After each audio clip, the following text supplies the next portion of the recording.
मैं चाहूंगी कि उसको हाईलाइट किया जाए कि अनवारुल्लाह काकर साहब, वजीर आजम शहबाज शरीफ एंड सदर आरिफ अलवी, ये तीनों आज इकट्ठे एंटर हुए हैं गेट से और जाके ऊपर जब सेरेमनी स्टार्ट हुई और बैठे हैं। लेकिन हैंडशेक सेरेमनी नहीं हुई कि एक गेस्चर होता है कि जब हल्फ उठाने के बाद दोनों को मुसाफा करना चाहिए था, वैसा कुछ देखने को मिला नहीं। वी वर एक्सपेक्टिंग, देखिए वो बहुत एक प्रेसिडेंट ऑफ पाकिस्तान, वो एक मिसाल है ना कि बहुत देर की मेहरबान आते आते 5 साल तक मसूफ सदर रहे हैं। उस दौरान तो उन्होंने कोई जेस्चर दिखाया नहीं है। तो अब आप कैसे तवक्को कर रहे थे उनसे कि वो जाते जाते कोई जेस्चर दिखाएंगे? वो तो इसी बात से शायद डरे हुए हैं कि जो मैंने ओथ ले लिया है, आपको पता है ना, पहले तो इससे इनकार करते रहे हैं ना। वो उन्होंने तो वजीर आजम से भी ओथ लेने से इनकार कर दिया था पीडीएम की जब लास्ट टाइम भी नहीं लिया था जी। तो इसलिए वो इतना ही कर गए हैं। मैं समझता हूँ उनकी मेहरबानी है, गंद नहीं डाल के गए ना। सबसे बड़ी बात तो ये होती है ना कि आप गंद ना करें।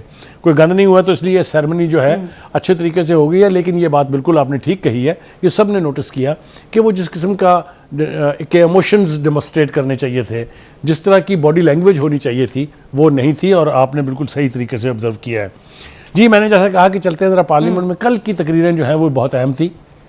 अगर आपको याद हो जी जी जी बिल्कुल जी, जिस तरीके से अपने उमर अयूब साहब ने, जो अपने आप को बहुत सीजन पॉलिटिशियन कहते हैं, मुंतखब होके आए हैं, पहले भी मुंतखब होके आए हैं। इनकी एक लेगेसी भी है पूरी।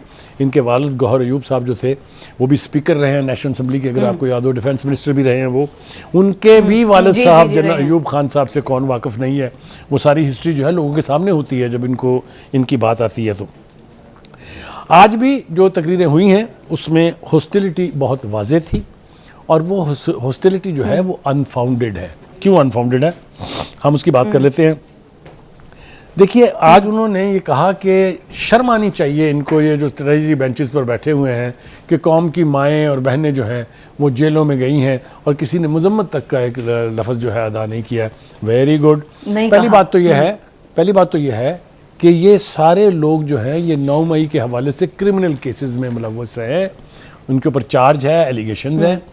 दूसरी बात यह है कि भाई साहब, जब आप हुकूमत में थे और मरियम नवाज को और फलियार तालपुर को जेल में रात को 1 बजे रमज़ान के महीने में लेके गए थे, बाप के सामने बेटी को गिरफ्तार किया था, कोई लफ्ज़ मुजम्मत का आपको याद हो? अगर मुझे तो याद नहीं आ रहा है कोई याद आपको? वो भी तो किसी की माएँ थी, वो भी तो किसी कराची में दरवाजे तोड़ दिए गए थे जहां पर मरियम नवाज स्टे कर रही थी। तो इसलिए इनको ये बात करते हुए कम से कम अपने गिरेबान में ज़रूर झांकना चाहिए। ये बात हो गई जनाब। दूसरी बात यह है कि जनाब आज की जो कजबहसी हुई वहाँ पर, जिस तरीके से अपोजिशन बेंचेस ने लिबर्टी लेने की कोशिश की, वो हमने देखा कि स्पीकर साहब जो हैं वो भी उस पर उलझे हुए थे, उसके बाद डिप्टी स्पीकर साहब भी बहुत उलझे हुए थे। देखिए, अगर तो आप ये तय करके बैठेंगे कि हमने ये निज़ाम चलने नहीं देना है, वो तो एक अलग बात है। लेकिन अगर आप चाहते हैं कि निज़ाम ये चले, क्योंकि अभी तक जो है वो आप एक नहीं 2 कश्तियों में सवार हैं। आप ये कहते हैं कि ये तो असम्बलियाँ इलीगल हैं, आप ये कहते हैं ये जो ओथ उठाया गया ये इलीगल है, गैर आईनी है। आप कहते हैं प्राइम मिनिस्टर का इलेक्शन, डिप्टी स्पीकर का इलेक्शन, स्पीकर का इलेक्शन, ये सब जो है वो इलीगल है। तो आप छनकना बजा रहे हैं वहाँ बैठ के, कर क्या रहे हैं आप निकल जाए इन असम्बलियों से, कहेंगे जनाब हम तो मानते नहीं है इसको, तो फिर लेने क्यों आए हैं? और अगर आके हिस्सा बनने लगे हैं, जो कि बहुत अच्छी बात है, मैं इस अमल को कतन भी नेगेटिव सेंस में नहीं ले रहा हूँ। बहुत अच्छा अमल है कि आप पॉलिटिकल प्रोसेस का हिस्सा बने, क्योंकि उसी से रास्ते निकलते हैं। रास्ते सड़कों के ऊपर बैठ के और मुजाहरों से नहीं निकलेंगे। और मैं इस हवाले से भी बहुत पुरानी बातें नहीं करना चाहता हूँ, लेकिन आपको याद होना चाहिए कि आप खुद क्या करते रहे हैं।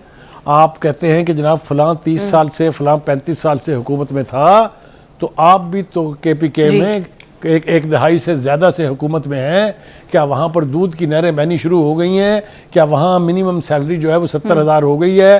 क्या वहाँ बिजली के 300 यूनिट फ्री मिलने शुरू हो गए हैं? काहे पर अतरा रहे हैं आप अपनी परफॉर्मेंस भी तो देखिए। और दूसरी बात, पॉलिटिकल प्रोसेस का ही ये हुस्न है कि एक ऐसा शख्स जिसके ऊपर 9 मई के हवाले से 9 मुकदमात हैं, वो चीफ मिनिस्टर बन जाता है। बना है, नहीं बना है जी।